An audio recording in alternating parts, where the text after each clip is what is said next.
बोरै सुइजारलेन्डआ बोरै नोंथांमोनालाय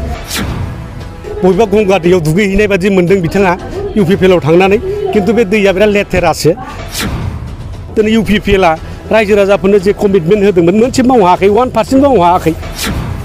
25टानि गाहायाव मोनखाया जहथ' 30टाबो मोनहैनो हागौ दा बिपिएफनि सरकार जागोना रोखा बे गुमा ब्लक बे ब्लकआव वार्कार्स मिट जादों वमेन इउथ आरो बिएसइउनि बेवहाय रोजा रोजा जोंनि मावथिफ्रा बाहागो लाफैदों जोंनि इउथनि बिएसइउनि आरो महिलाफ्रा बाहागो लाफैदों गोजोननाय मोनदों आरो बिनिफ्राय मिथिनो हायो दिनै बेवहाय माने गुमा ब्लकआव जोंनि बिजाथिया देरहालांसिगोन बेखौ 100% दिनै गेरेन्टि होनो हानाय जाबाय आरो दा बबेबा मोनसे दलाव हाबलाय ओंखारलाय बे सोलियो बे नेचारेल फेन'मेनन बियो राजनितिकआव सोरबाया हाबो ओंखारो बे माखासे मानसिफोरनि केरेक्टार दिनै हितेश बसुमतारी थांदों बिनि आखल आखुखौथ' मिथिबाखि गैया नङा होमबा थांनाय बारावबो इउपिपिआव थांखांबाय बे उनावसो इउपिपिएल जादों नालाय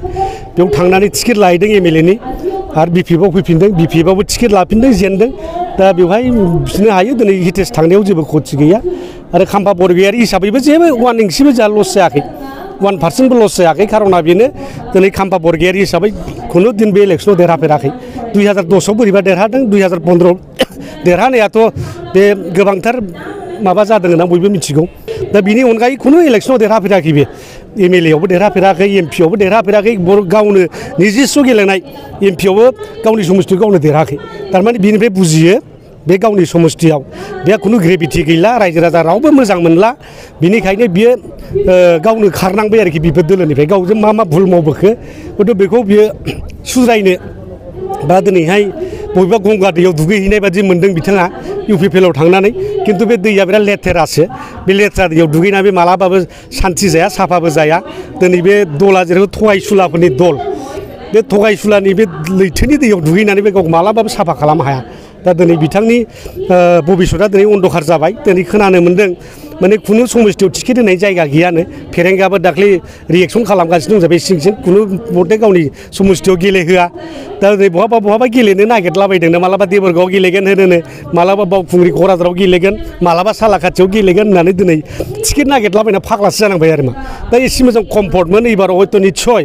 बे 14 नाम्बाराव बिपिएफनिफ्राय टिकेट लाबा देरहानायनि मोनसे खाबुआ दंमोन बिहा नाथाय बिथाङा बेखौ खोमानानै लाबाय रायजो राजा बिनि सायाव खुनु आस्था गैला आरो बिदि थांलाय फैलाय खालामग्रा नेताफोरनि सायाव खुनु रायजोआ बिश्वासखौ लाया ज'खौ बयबो जानो लुबैयो खिन्थु राजनितिक भाबै रावबो ज' जाया आन्दलननि गेजेरजोंसो ज' जायो आरो बड'फाया गोदो बेखौनो बुंलांदों इउनिटि थ्रु स्ट्रागल जों जुजिनायजोंसो खौसे जालांगोन बै रायजो बिनाय समाव बड'फानि समाव बयबो ज' जाफैदों नङा होमबा राजनितिकआव मोनसेल' थाफैदों एबसुआनो दायथ' लाजोबदों 1991आव जोङो 10 जन एमएलए हरनो हादों नङा होमबा 2001 सनाव जों 10 जन एमएलए हरनो हादों बे गासिबो सोमावसारनाय धाराजों फैजोबनायसो बियो ओरैनो ज' जाया दा बे खुनु सोमावसारनायबो गैया बे खुनु डिमान्डबो गैला आरो दुलाराय बर' फरायसा आफादा बिटिआर सुक्तिनि गेजेरजों दिनै फाइनाल एन्ड कमप्रिहेन्सिभ होननानै बड'लेण्ड दाबिखौनो दिनै रोनगोरा नार्जारि प्रमद बर' उर्खाव गोरा लरेन्स इस्लारि मोनहा दिनै गारबोखाबाय दा दिनै बे खुनु संग्रामनि बाथ्रायानो गैला आलादा रायजो बिनायनि बाथ्रायानो गैला दा दिनै बबे लामाजों खौसे खालामनो मोनसे रायजोआव 1000टा पलिटिकेल पार्टिबो थानो हायो बिटिसिआव दा रिजनेल पार्टि हिसाबै बिपिपिएफ इउपिपिएल जादों नङा होमबा गाबोन मोनब्रै मोनबाबो दल ओंखारनो हानाय बेहा रावाबो होबथानो हानाय गोहो गैया पलिटिक्सआव मालाबाबो ज' जाया बे रोखा दा फैबाय थानाय बिसायख'थियाव रायजो राजाफ्रा जोंखौनो अनसायगोन जा फोथायनाय दं खारन दिनै इउपिपिएलआ रायजो राजाफोरनो जे कमिटमेन्ट होदोंमोन मोनसे मावहायाखै 1% मावहायाखै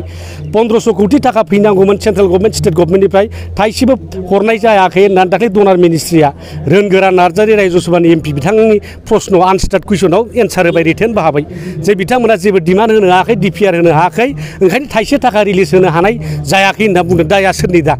प्रमद बर'नि नङा होमबा गभर्नमेन्टनिफ्राय डिपिआर थांनांगौमोन दिनै बिथांमोना एस्टिमेट खालामनानै बे फैसाखौ नैबाव बाहायनाय जागोन होननानै मोनसे कनसेप्ट पेपार हरनांगौमोन टेकनिकेल माखासे खामानि मावनानै होनांगौमोन बेखौ मावनो हायाखै बिनि फैलारा सोर प्रमद बर'नि सरकार बियो दा सोरखौ दुसिनो नागिरदों बोरै सुइजारलेन्डआ बोरै नोंथांमोनालाय दा बिनिखायनो रायजो राजा बुजिनो खुनु बाथ्रा गैला फैबाय थानाय बिसायख'थियाव बिपिएफनो भट होजोबगोन जोङो 25टानि गाहायाव मोनखाया जहथ' 30टाबो मोनहैनो हागौ दा बिपिएफनि सरकार जागोना रोखा